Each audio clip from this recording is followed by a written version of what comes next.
Welcome to the Generation Kids Daily Devo podcast, where we move from wonder to worship, looking for God at work in the world around us, ready to ask the tough questions and discover what His Word has to say to us. Today's episode is titled, Me's and Enemies, and it comes from me, Casey Taylor. Superman versus Lex Luthor. The Turtles versus the Shredder. The Jedi versus the Dark Side. The Avengers versus Thanos. Harry versus he who shall not be named. The Lion versus the White Witch. All of these are famous examples of adversaries, opponents. You might even call them enemies. Traditionally, in everyone's story, there's the bad guy, and then there's us. Most people don't consider themselves to be the bad guy, but typically view anyone on the other end of their specific struggles in life as the quote-unquote bad guy. But whomever the adversary, opponent, or enemy is, we usually try to do one of two things in their direction. We either try to avoid them or make plans to defeat them. Different cultures over different times in history might dictate which one of those things is more natural to a specific person during a specific moment in time.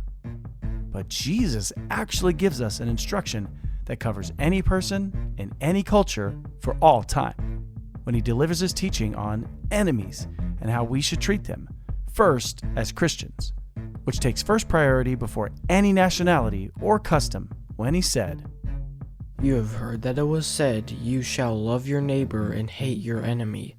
But I say to you, love your enemies and pray for those who persecute you." Matthew 5:43-44.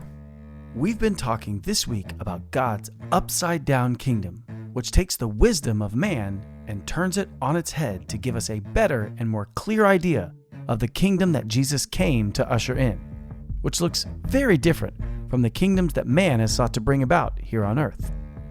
That couldn't be more clear and scandalous than Jesus' teaching on how we should treat those who would naturally be our enemies. He uses a common saying at the time that you've heard it said that you should love your neighbors. You know, the ones that you're familiar with and are easier to love. And to hate your enemy. You know, the ones that aren't close to you but represent everything that you're opposed to or hold different values and opinions to you. Those people, you're to hate. But Jesus turns that common saying on its head when He tells everyone that not only should we not hate our enemies, but that we should both love and pray for them, that their hearts might change and that they might be convinced of the truth and turn from their earthly ways and follow Jesus. You see, we were once enemies of God, doing things that were in opposition to Jesus and the ways that He desired for life to be lived. We sinned, and many times we knew that what we were doing was wrong, but the Bible tells us that while we were still sinning, Christ came and died for us. So what Jesus is asking of us to do for others is what He did for us. He isn't using us versus them language. He's encouraging everyone to remember that we, who were once far from God, were brought near to Him through Jesus. And so as former enemies of God, we should view those who are currently far off from God as people who, potentially, might be brought near to Him in the future. How might this happen? By loving our enemies instead of hating them.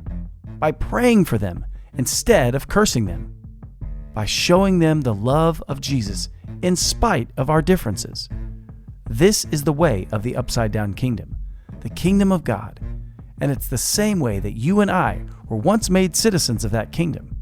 So pray for your enemies and ask God to change their hearts towards Him, to change their hearts towards you, and maybe also pray for your own heart towards them, that you might love them where you might be inclined to see them as villains.